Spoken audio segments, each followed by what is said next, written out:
Hi, I'm Peggy. I'm Laura. And we are Urban Booze. Well, you know what? It's a long time coming. We haven't talked about beer in a long time. So this is now officially the start of a beer takeover on Urban Booze. We have a very special guest. This man has so many different titles and years of experience. He's an entrepreneur. He's a strategist. He has background in hospitality, real estate, and now, but the most important one today is beer. And he is an author of a beer, and he probably has craft beer as a hobby. So welcome everybody, Kurt Battles. Hey, thank you much, ladies. I'm pleased to be here with you. And we're pleased to have you. So, guys, one of the reasons why we brought him here, because he has a wealth of knowledge, and, he has a book that's out.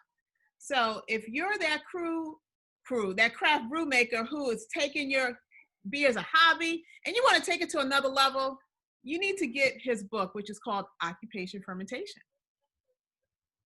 So what we're going to do is have Kurt talk a little bit about himself, and we're going to have some questions. Hopefully there are questions that you thought we would ask. If not, kind of comment it on down there in our channel, and we'll try to answer for you. So Kurt, tell us, how did you even get to this point of writing this book?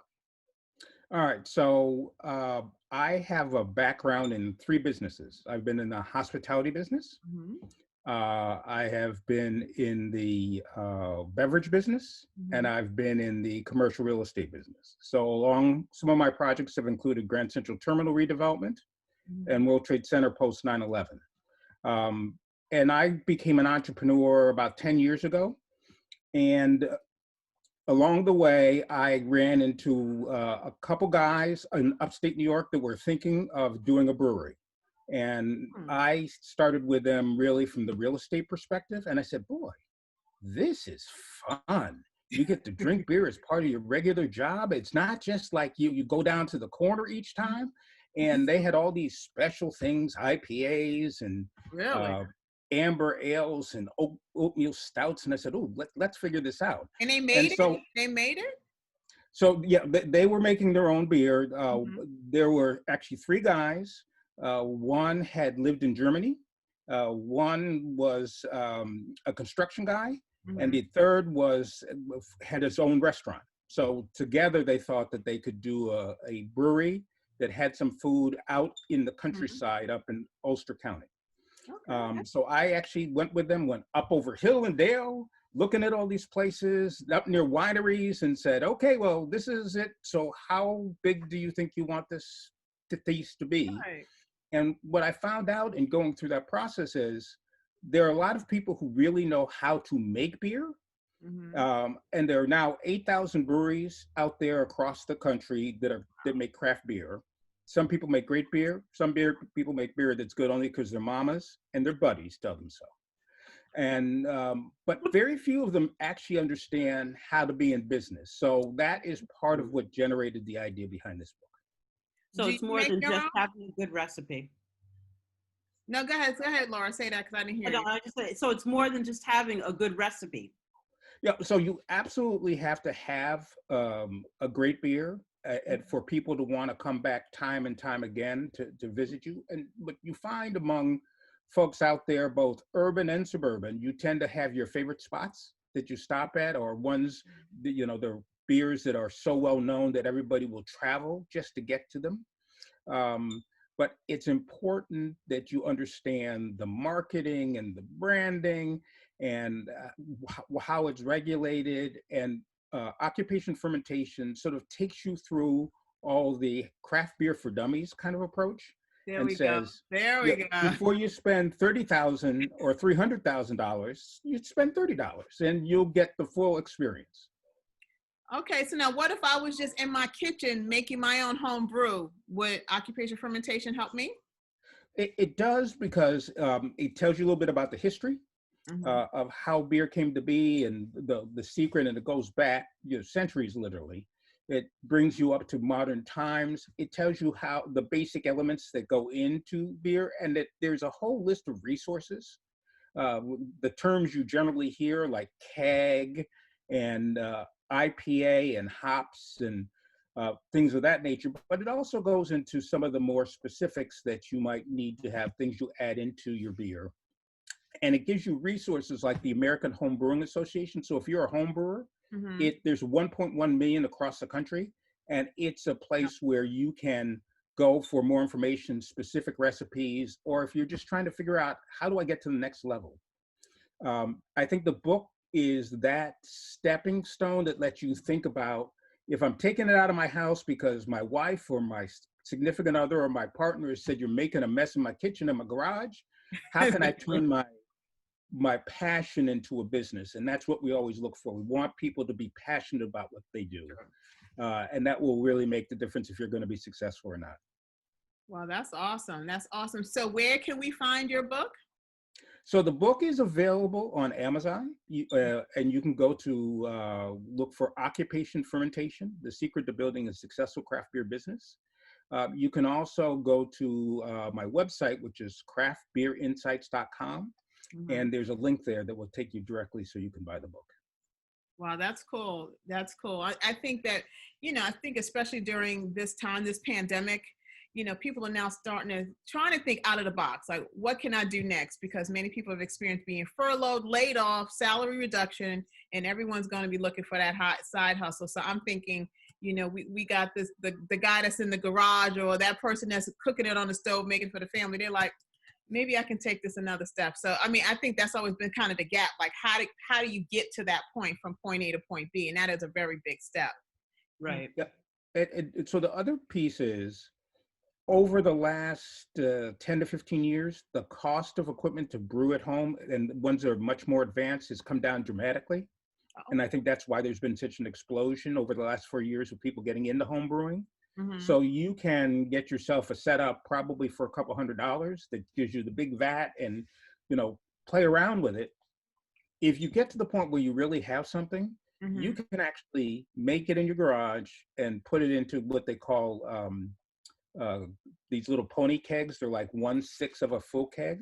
And that's what a lot of and people take them around to their local breweries and bars and say, hey, can you put this on a tap? And they say, wow, that's pretty good.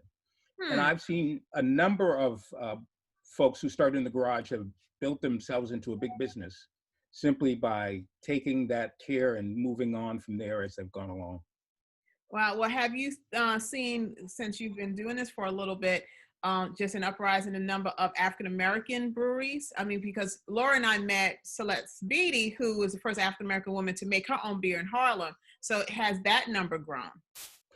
So you actually are, the industry still is primarily majority folks. I tend to say they're tattooed, bearded white men. Sometimes other bearded women too. But, that is primarily who you find when you're going out there.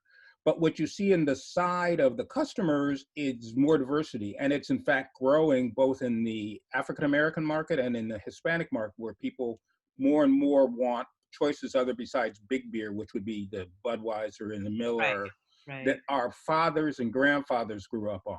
Right. Rheingold. Rheingold was always a good beer. That was one of the early India Pale Ales. And what you get is you're seeing more and more folks of color getting into this business. They're opening their own breweries. They're across the country. Oftentimes they're going in with partners and they're starting small and growing. But I've run into, and I would say there's probably 40 plus breweries now, and it's rapidly growing and expanding, and they're every place. So down in Louisiana and Baltimore and New York City, up in Connecticut. And the other thing you get is there are a number of breweries that have Black brewers that you may not hear about. Brooklyn Brewing is one of those. Right.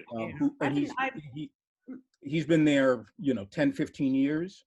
And that oftentimes people come in and so almost apprentice under somebody who is well known like that, and then figure out how they expand. So for the folks who are on this broadcast who are urban consumers of comfort food and wine and beer and spirits, That's us. you can go out in New York City, or you could go out in Chicago or any of those major markets where there's a good population of us, and likely find a Black brewer out there that's making their way and doing their thing. Okay. So it seems that when we do it, we'll have to, we'll have to start our own, as opposed to get to brew with someone else. So I would say there's two elements to that. One, Okay. I've seen a lot of folks that I know from going to the craft beer conference and meeting that have started at home and figured it out. But then a number of them said, before I go out and spend all this money, let me see if I can work with somebody. And they've joined the team as a, Okay. and gone through all the different, so they've done this. They've been the cellar master, and then they've been the person who's been in the back brewing, because they learn these tricks that actually shorten their learning curve and make them much more efficient and much better at what they do. And the industry is very open to helping each other. So breweries collaborate and make beers together. Folks go from brewery to brewery to brewery, as they grow in their experience and in their what they want to do. So I think that you can find folks who are out there at these different breweries, that are often trying to figure out, how do I get to the next stage? Right. Right. I think early on what we had discovered when Celeste shared with us is that she had problems with distribution because we wanted to try to find her beer. And she had told us, you can find us at Pioneer. We went to Pioneer, found one can. And she said she's just having a real difficult time with distribution. So she's gotten her formula that she likes, and, she has her branding.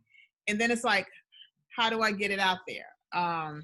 So I think that's, at least from what we saw last year when we spoke to her, that was her biggest challenge as a brewer. And so I think that idea that there's this third-party distribution network where you have to go primarily through either a Budweiser distributor or a Miller distributor, and you're one of how many products or SKUs in their quiver. And as you grow and people you become popular, it's a lot easier to get that in shelf space.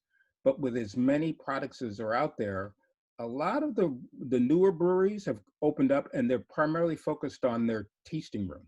So they want it to be a unique experience. You come in, you sit down, we welcome you. Maybe we have some snacks available, but you'll get to try different kinds of beers. And